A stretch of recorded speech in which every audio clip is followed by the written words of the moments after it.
বান্দারে ও বান্দা আমি তোর উপরে রাজি হয়ে যাব, খুশি হয়ে যাব। জোরে জোরে বলেন আল্লাহু আকবার। তাইলে শুকরিয়া আদায় করার দরকার আছে কি না? হ্যাঁ, এই যে আমরা নবী মুহাম্মদুর রাসূলুল্লাহ সাল্লাল্লাহু আলাইহি ওয়াসাল্লামকে আমরা পেলাম রহমত হিসাবে, কি হিসাবে? রহমত হিসাবে পেলাম। ও বন্ধুগণ আমার, এত বড় রহমত পেলাম, ওই নবীকে পেয়ে আমাদের শুকরিয়া আদায় করার দরকার আছে কিনা? তাইলে সবাই উচ্চ সুরে বলেন আলহামদুলিল্লাহ।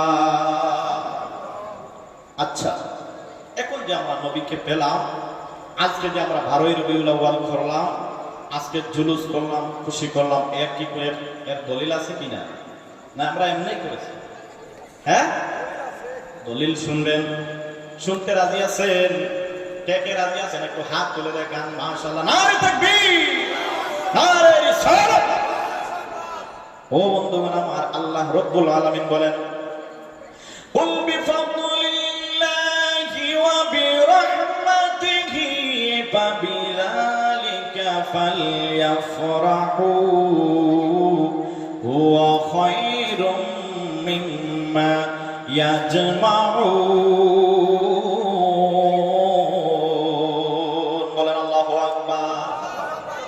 আল্লাহ রাব্বুল আলামিন বলেন, দুনিয়ার মানুষরা, ও দুনিয়ার মানুষ শুনো, আমি আল্লাহ আমার কোরআনের মধ্যে বলে দিলাম, তোমাদের কাছে যদি কোনো রহমত আসে, কোনো ফজল আসে, কোনো নিয়ামত আসে, কোনো বরকত আসে, বান্দারে ও বান্দা তোমরা খুশি উদযাপন করো। বলেন আল্লাহু আকবার। কি বলেছেন? কোন রহমত আসলে, বরকত আসলে, ফজল আসলে, এখন আপনাদের কাছে আমার প্রশ্ন হলো, প্রশ্নটা ভালো করে বুঝেন, আল্লাহর নবী থেকে বড় রহমত কি আর কোন জিনিস আছে? হ্যাঁ, কোন জিনিস আছে? আল্লাহ রাব্বুল আলামিন অনেক নমুনার রহমত আমাদেরকে দিলেন। পানি দিলেন, এটা একটা রহমত। রোদ দিলেন, এটা একটা রহমত। অনেক রহমত আমাদেরকে দিয়েছেন, কিন্তু আল্লাহ রাব্বুল আলামিন যে রহমত দিয়েছেন, ওই রহমত আল্লাহর সঙ্গে আল্লাহ রাব্বুল আলামিন বলেন আমি আমার মতো করে নিলাম। কিভাবে আল্লাহ আল্লাহর মতো করে নিলেন? আল্লাহ বলেন আমি হইলাম রব্বুল আলামিন। আল্লাহ কি? আল্লাহ কি? রব্বুল আলামিন, আলমকে পালনেওয়ালা। আমি আলমকে পালনেওয়ালা, আলমের রব। আর আমার বন্ধু মুহাম্মদুর রাসূলুল্লাহ সাল্লাল্লাহু আলাইহি ওয়াসাল্লামকে বললাম ওয়া মা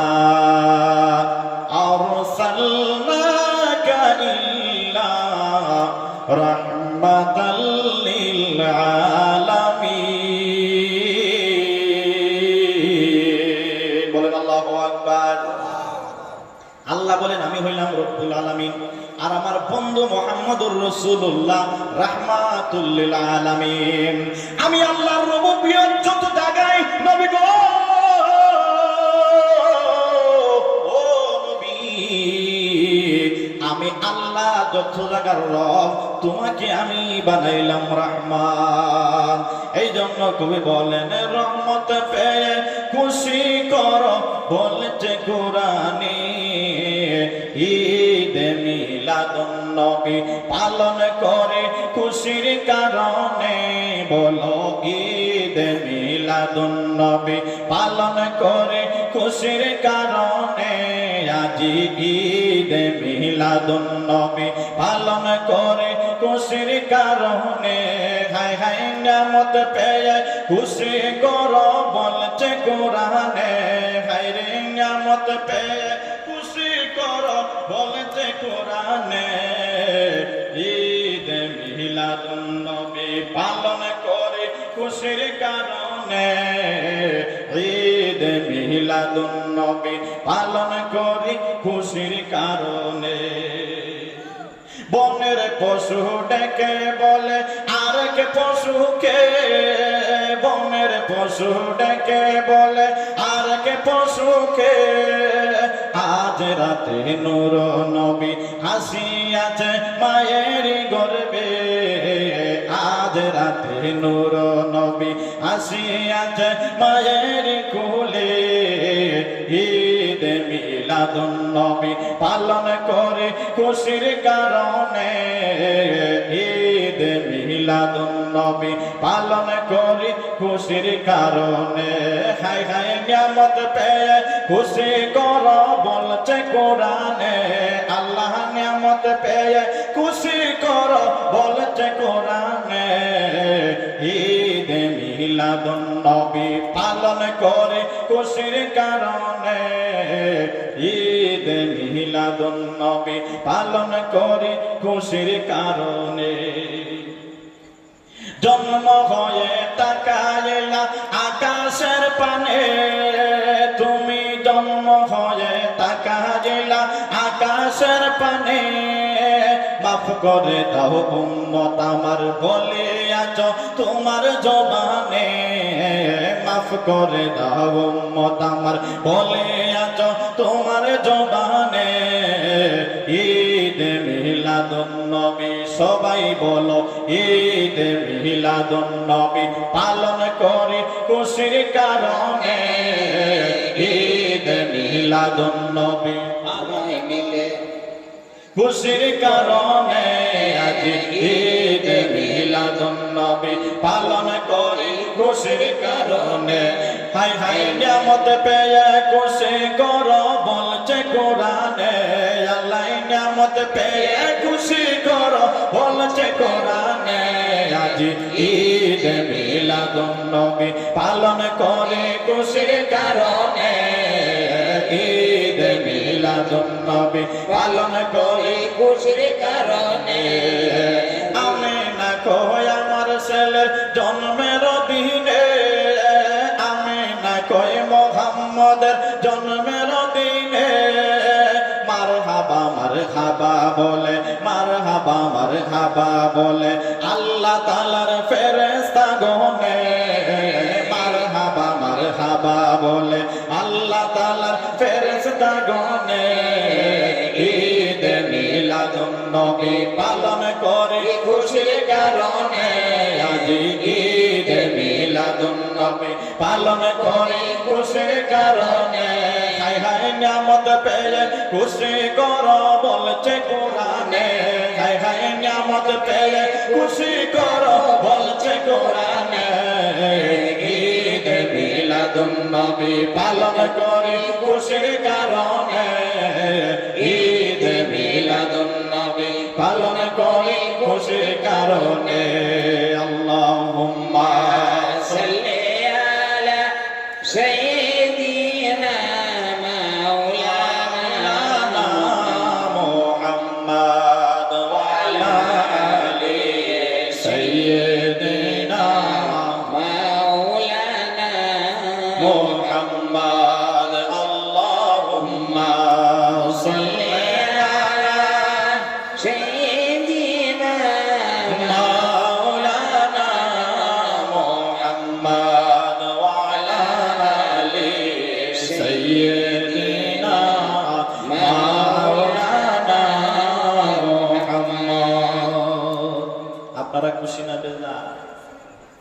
ঈদে মিলাদুন নবী পালন খুশিতে করেন না মানুষ দেখানোর জন্য? হ্যাঁ, মাশাআল্লাহ মাশাআল্লাহ। এটা সারা জীবন চলবে না কিছুদিন পরে বন্ধ হয়ে যাবে? জীবন চলবে মাশাআল্লাহ মাশাআল্লাহ। তাই শুনেন, এখন যে আমরা শুধু রহমত রহমত বলে জপতেছি, ঠিক আমাদের নবীর রহমত কিনা একটু জানার দরকার আছে কিনা? হ্যাঁ, তাইলে শুনুন ও বাবারা আমার, আল্লাহর নবী দুজাহানের বাচ্চা নবী মুহাম্মদুর রাসূলুল্লাহ সাল্লাল্লাহু আলাইহি ওয়াসাল্লাম জন্মগ্রহণ করলেন সুবহ সাদিকের মধ্যে। কোন সময়? সুবহ সাদিকের মধ্যে জন্মগ্রহণ করলেন। ও বন্ধুরা আমার, আমি কথাটা কানের মধ্যে রেখে দিলাম, আমি একটু আগে চললাম, পরে এখানে আসবো। কথাটা মনে রাখবেন, ওয়াজ করতে শুধু এক লাইনে করা যায়, কিছু আগে দুজাহানের বাদশা নবী হযরত মুহাম্মদুর রাসূলুল্লাহ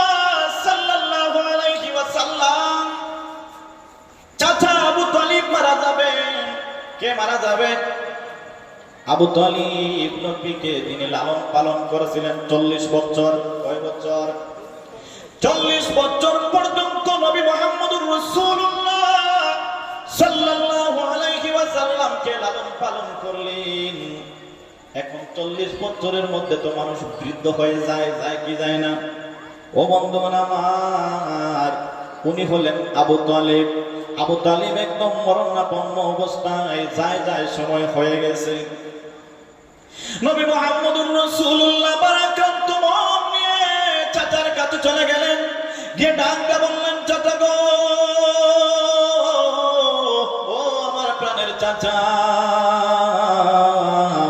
আপনি তো একদম মরণাপন্ন অবস্থায় হয়ে গেছেন গো চাচা। চাচা গো, আপনি আপনি আমাকে তো বড় মায়া করতেন, আদর করতেন। চাচা গো,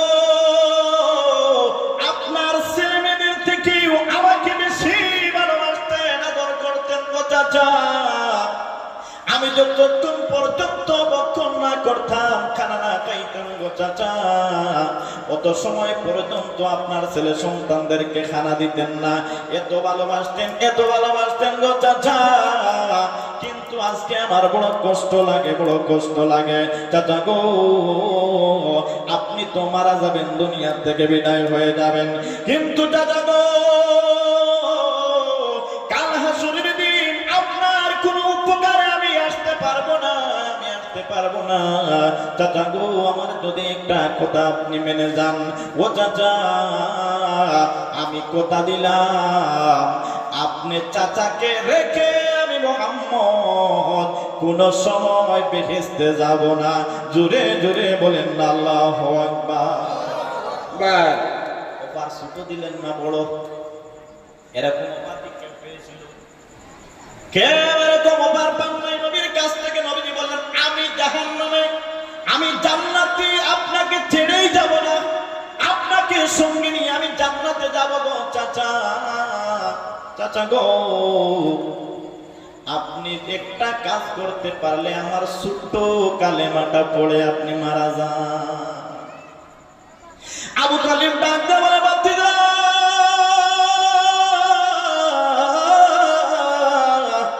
ও বাতিজা শোনো, বাতিজা রে,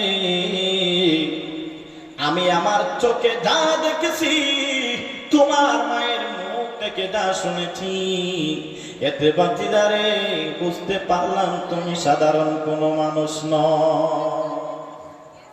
তুমি সাধারণ কোনো মানুষ নও। কিন্তু ও বন্ধুগণ, আমার বড় দুঃখ হয়, আজকে অনেক মানুষ টুপি লাগাইয়া, দাড়ি লাগাইয়া, পাগড়ি লাগাইয়া, তারা বলে আমার সাধারণ মানুষের মতো। জোরে জোরে বলেন না নাউজুবিল্লাহ। আবু তালিব বিধর্মী একজন মানুষ ছিলেন। আবু তালিব বললেন, বাতিদার, তুমি সাধারণ কোন মানুষ নয়, তোমার মায়ের কাছ থেকে যা শুনেছি। হযরত মুহাম্মদুর রাসূলুল্লাহ সাল্লাল্লাহু আলাইহি ওয়াসাল্লাম ডাক দিয়ে বললেন, চাচা গো, ও চাচা, আমার মায়ের মুখ থেকে আপনি কি শুনেছেন, আপনি আমাকে একটু শোনান। আপনারা কি শুনতে চান? শুনবে? কে কে শুনবা? সবাই মাশাআল্লাহ। ডাঙ্গা বললেন, চাচা গো, আমার মায়ের মুখ থেকে আপনি কি শুনেছেন গো? আবু তালিব ডাঙ্গা বলেন, বাতিজা রে, ও বাতিজা শোনো, তোমার মা বলেছেন সাধারণ মহিলারা যে সময় বাচ্চা প্রসব করে 1 মাস, 2 মাস, 3 মাস, 4 মাস, 5 মাস চলে যায়, 6-7 মাস থেকে পেটটা মোটা হয়ে যায়। বাতিদারে, তোমার মা তোমাকে জন্ম দিয়েছেন, তোমার মা বলেছেন তোমার মায়ের পেট 1 ইঞ্চি পরিমাণ বড় হয় নাই। বলে সুবহানাল্লাহ, সুবহানাল্লাহ। ও বাতিদা, যেই সময় তুমি তোমার মায়ের গর্ভে ছিলা গো, মক্কার নারীরা অভিযোগ করলো, আব্দুল মুত্তালিব আমার বাবার কাছে তারা অভিযোগ করলো, বিধবা মহিলার জন্য আতর লাগানো, পারফিউম লাগানো ঠিক নয়, এটা ছিল হারাম। তারা অভিযোগ করলো তোমার শরীর থেকে আতরের গন্ধ বের হয়। বলেন আল্লাহু আকবার। আল্লাহু আকবার। অবন্ধন আমার আব্দুল মুত্তালিবের কাছে অভিযোগ করলো, আব্দুল মুত্তালিব গো, তোমার বৌমাকে নিষেধ করে দিবা, কারণ যে মহিলার স্বামী মারা যায় সে বিধবা হয়ে যায়, আর বিধবা মহিলাদের জন্য আতর লাগানো তাদের জন্য হারাম। আব্দুল মুত্তালিব গো, তুমি এটা নিষেধ করে দিবা। আব্দুল মুত্তালিব মক্কার নারীদেরকে ডাক দেয়া বলে, ও মক্কার নারীরা শুনো, আমার ছেলে আব্দুল্লাহ অনেক দিন হয় নাই, কিছুদিন হয়েছে মারা গেছে। আমি দেখি আমার বৌমাটা বড় পারাক্রান্ত মন নিয়া, আমার বৌমাটা দুঃখে দুঃখে কান্দে।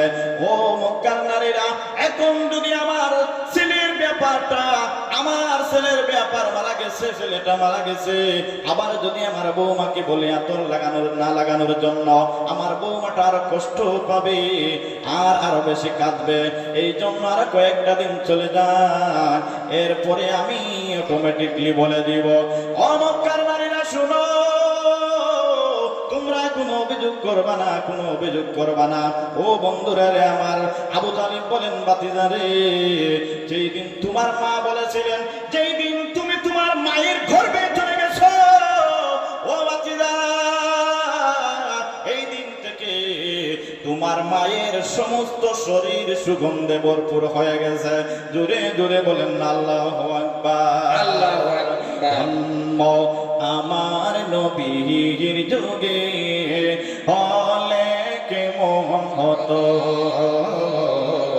জন্ম, আমার নবীর যুগে হলে কেমন হতো, দুনয়নে রাসূল পাক দেখলে কেমন হতো, দুনয়নে রাসূল পাক দেখলে কেমন হতো জন্ম, আমার নবীর যুগে হলে কেমন হতো, জন্ম, আমার নবীর যুগে হলে কেমন হতো। আসতো বেশে হাজারতে বিলালের মধুর আযান। বলেন সুবহানাল্লাহ। আসতো বেশে হাজারতে বিলালের মধুর আযান, যে আযানে ছিল এমন প্রেম মুগ্ধ রহমান। আবু বকর ওমর উসমান আলী সঙ্গে কেমন হতো জন্ম, আমার নবীর যুগে হলে কেমন হতো জন্ম, আমার নবীর যুগে হলে কেমন হতো। দুনয়নে রাসূল পাক দেখলে কেমন হতো জন্ম, আমার নবীর যুগে হলে কেমন হতো। দিনে কত আলোচনায় তাকতাম আমি অদম, সামনে রাসূল পাক হতো, পাশে সাহাবাগণ। দিনে কত আলোচনায় তাকতাম আমি অদম, সামনে রাসূল পাক হতো, পাশে সাহাবাগণ। আবু বকর ওমর উসমান আলী সঙ্গে কেমন হতো জন্ম, আমার নবীর যুগে হলে কেমন হতো জন্ম, আমার নবীর যুগে হলে কেমন হতো। কেমন ছিল সেই দৃশ্য মদিনার দেখেছেন সব সাহাবী বলেন আল্লাহু আকবার আল্লাহু আকবার কেমন ছিল সেই দৃশ্য মদিনার দেখেছেন সব সাহাবী খেলছে শিশু হাসান হোসেন পাশে দয়াল নবী নবীর পাক জাবানে ডাকছে হাসান শুনলে কেমন হতো নবীর পাক জাবানে ডাকছে হোসেন শুনলে কেমন হতো জন্ম আমার নবীর যুগে হলে কেমন হতো দুনয়নে রাসূল পাক দেখলে কেমন হতো জন্ম আমার নবীর যুগে